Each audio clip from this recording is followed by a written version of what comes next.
Жирийн иргэдийн үйлчлэл санаачлагаар 2017 оны 1 сарын 18-ны өдөр манай ард түмний онц төр зөвлөл офшор данстай хамааралтай улс төрчдийг шалгуулах зорилгоор байгуулагдсан юм аа.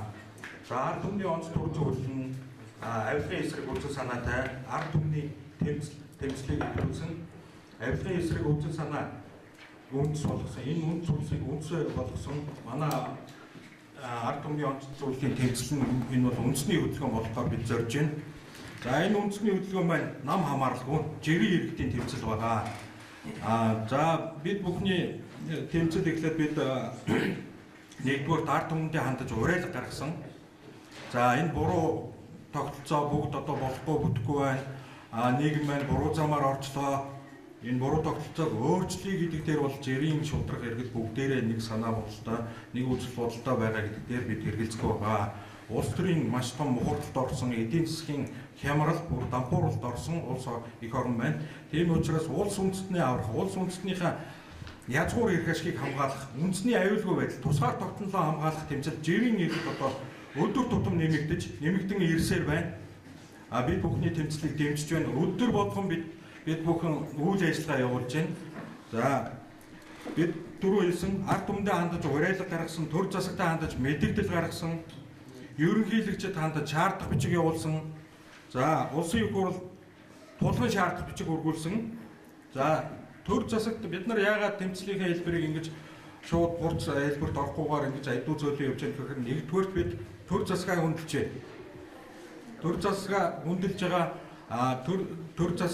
төр засгаа зөв бодлогын төлөө тэмцэж байгаа учраас бидний тавьж байгаа гол шаардлага бол хуулиа сахиулаа хичээл гэсэн гол үндсэн зорилго байна. Түүнээс биш бид нар одоо төр засгийнхаа эсрэг ард түмнээ төхөрж байгаа асуудал биш ээ. Бид нар хүчирхийлэлд бол уриалан дутхгүй байгаа. Хүч үйл хэрэглэх аюул бол бидний тэмцлийн хамгийн чухал эхний алхам. Тийм ч учраас бид нар 3 сарын 31-нд 50 цуглаан зарласан байгаа. Сүхбаатарын талбай дээр 50 цуглаанд зарлж байна. Одоо бидний гол зар мэдээллүүд сошиал ертөнцөөр цацаглаж явж байгаа. За энэ манай тэмцэл маань одоо өнөөдөр 3 сарын 14-ний өдөр байгаа. Бид нар улсын их хурл болон ерөнхийлөгчд өгсөн энэ тулгын шаардах бичгийн маань хугацаа дуусж байгаа. За эрх баригчид одоо бидний өгсөн энэ шаардах бичиг болон тулгын шаардах бичиг хариу өгөхгүй болох нь одоо нэгэн тодорхой болж байна.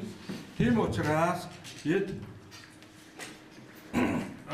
өнөөдрөөс эхлэн тэмцлийнхаа хувц хэлбэрт шилжих болно. Бид нар жагсаал цуглаан, цуулт, өлсгөлэн одоо тэмцлийн ямар арга хэлбэр байна бид нар тэр бүхнийг сонгож тэмцэх болно. Бид нар ард түмний талбай дээр гарч жагсахыг, тэмцхийг, энэ буруу тогтолцоог нураахын төлөө бүгд нэгдэхийг уриалж болно, уриалжж байгаа.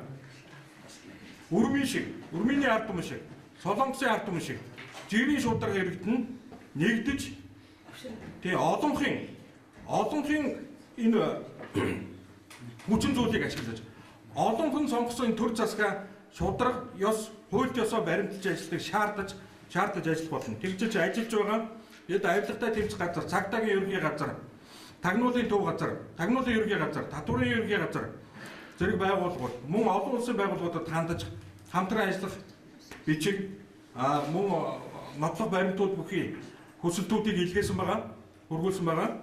За эднэрийнхээ хариу бид нар одоо нэгж байгууллагаас одоохондоо аваагүй байна. Гэхдээ олон улсын байгууллагууд бол зарим байгууллагууд дэмжиж ажиллана гэдгээ бол илэрхийлсэн байгаа. За бид зүгээр нэг тэмцээгээд одоо ширээ шаагаад байгаа хүмүүс биш.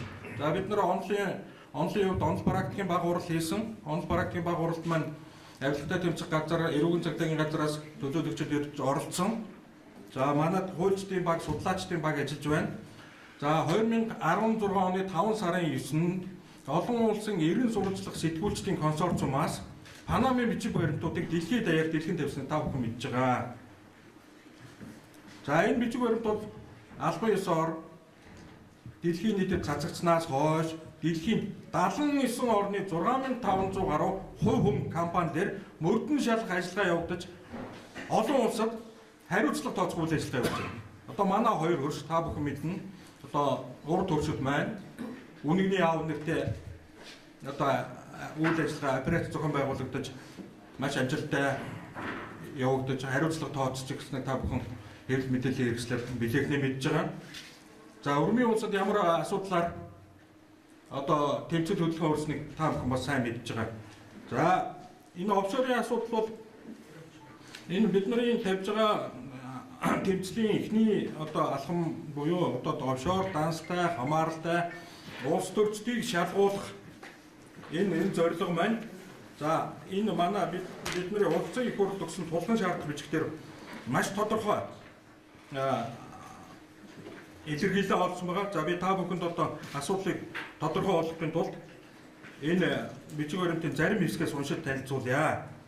За энэ бичиг баримт маань Монгол улсын их хурлын дарга ЭМ-ийг бол улсын их хурлын нийт гишүүдэд тулгын шаардлага бичиг 2017 оны 2 дугаар сарын 8-ны өдөр явуулсан байгаа. За энэ бичгээс би та бүхэнд товч танилцуулъя. За Монгол улсын гадаад дүрийн дарамтанд оруулж нийгэм эдийн засгийн гүн хямрал давтуулан улс үндэснийхээ язгуур эрх ашигаас зурууж дампуурлын иргэнт ажин улсын төсөв төвлөрөх ёстой байсан асар их хэмжээний мөнгийг офшор дансанд нуусан нь нэр бүхий улс төрчдтэй шууд холбоотой болгон дэлхийн нийтэд дэлгэн тавьсан олон улсын эрен сурчлал сэтгүүлчдийн консорциумын офшорын мэдээлэлээс тодорхой байна. Дэлхийн улс орнууд офшор данстай улс төрчдөө огцруулж гэм бурууг нь шалган хатуу хариуцлага тооцож байхад Монгол улсын төр засаг шийдвэртэй арга хэмжээ авахгүй байгаа нь тэднийг хаацаалан хамгаалж байгаа үйлдэлүүдийг улсын их хурлын зарим гишүүд нь улсын их хурл үндсэн хуулийн 23 дугаар зүйлийн 1 улсын их хурлын гишүүн бол ард түмний элч мөн бөгөөд нийт иргэн улсын ашиг сонирхлыг эрхэмлэн баримтлана гэд заасныг огоорон офшор данстай хамааралтай улс төрчдийг хамгаалах нэмэлт өөрчлөлтийг холбогдох хуульд оруулахаар зүтгэж байгаа нь хууль бусаар хөрөнгөсөн цөөн хэдэн этгээдийг өмгөөлж байгаа ирээ зөөргөө үйлдэл гэж би үзэж байна. Ийм Монгол улсын тусгаар тогтнол бүрэн эрх байдлыг баатархан бэхжүүлэх үндэснийхээ нэгдлийг эрхэмлэн дээдлэх эрхэм үүрэгтэй улсын их хурлын гишүүд та бүхэн Монгол улсын тусгаар тогтнол үндэсний аюулгүй байдал алдагдах аюул нүүрлэлгүй энэ нэгзэгтэй цагууд өргөсөн дангартай хүнж байж төрийн үйл ажиллагааны үндсэн үүрэг зарчмаа биелүүлэхийг Монголын ард түмний нэрийн өмнөөс бид тулгын шаардж байна гэж энэ тулгын шаардлага бичиг маань дурдсан байгаа. Энэ тулгын шаардлага бичгүүд улсын их хурлын гишүүдийн за ихэнх нь биечлэн өргөсөн байгаа. Биечлэн болон бичгээр өргөсөн байгаа. Тийм. За энэ за манай ард түмний онц төлөвлөлт бол нам хамааралгүй үндэсний хөдөлгөөн байгаа. Энэ бичиг баримтан дээр энэ намын нам хамааралгүй гэдэг нь одоо жишээлбэл бидний загсаалтан дээр тодорхой заагдсан байгаа. За зарим нэгэн хүмүүс одоо бид бүхэнд нэг намын хамаарал янз бүрийн хаяар наахыг оролцож байгаа. Тийм биш гэдэг нь энэ баримтаас тодорхой харагдана. Яг тэгвэл за нэгдүгээр улсын их хурлын гишүүн төрийн дэд албан тушаал хашиж байсан буюу одоо хашиж байгаа офшор данстай хамааралтай улс төрчдөд хариуцлага тооцоолох шаардлагыг нэгтэн улсын их хурлын гишүүн асуун сангийн сайд асан баяр зов баяр зов.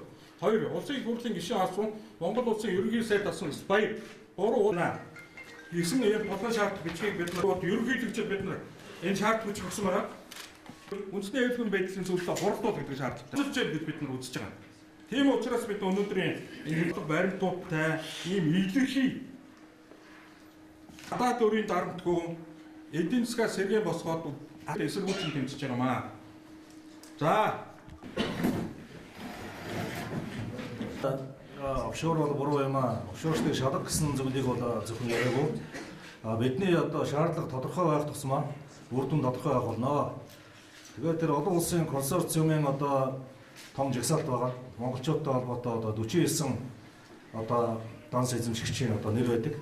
За үүнийг бол одоо бид нэг өөрчлөн судалж байна. Тэнд бол яг хуу манай энэ томоохон улс төрчид бол өөрсдийнхөө нэг тийм төлөөний хүмүүсээр одоо их төлөв данс нэрсэн байдаг л да. Жишээлбэл одоо нэг хэн болгон мэдэхгүй нэг бизнесменийн нэр байж байдаг.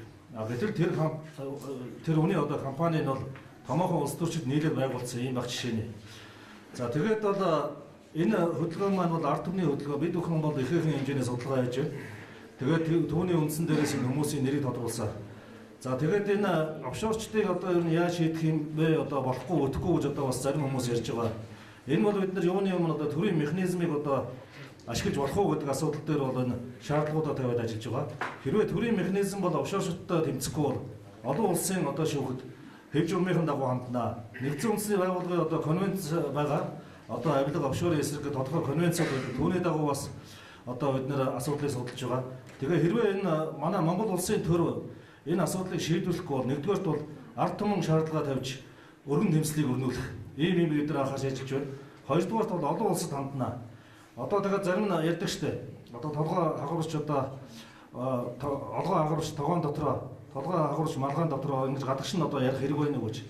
Эх орон дотроо одоо бид нар асуудлыг шийдвэрлэх одоо ямар ч боломжгүй тийм нөхцөл үүсэх юм бол яахан ч аргагүй одоо дэлхийн шударга түмэнтэй хүчийн хавсархаас өөр аргагүй болно. Одоо ч гэсэн тэр олон улсын консорциумын бичиг баримтыг бол бид нар ашиглаж байгаа. Тэгээд бол ер нь бол энэ АТО-ын бол юу хийж байна гэсэн ийм одоо ажиглах байр суурь байх биш. Бидний энэ хөдөлгөөн бол ард түмний хөдөлгөөн гэж ингэж байгуулагдсан. Ард түмний төлөөлөгч байгуулсан. Тийм болохоор одоо ард түмний хэн бүхний эрх ашигыг хөндөж байгаа энэ чухал асуудал дээр бүх одоо ард түмэн нэгдээсэ гэж бид нар уриалж байна. Тэгээд энэ хавар одоо монголчууд бол тэмцэл хөдөлгөөнөө идэвхжүүлдэг юм сайхан боломжтой. Тэгээ хүн болгон энэ бидний энэ зөвлөлд нэгдээрэй гэж уриалж байна.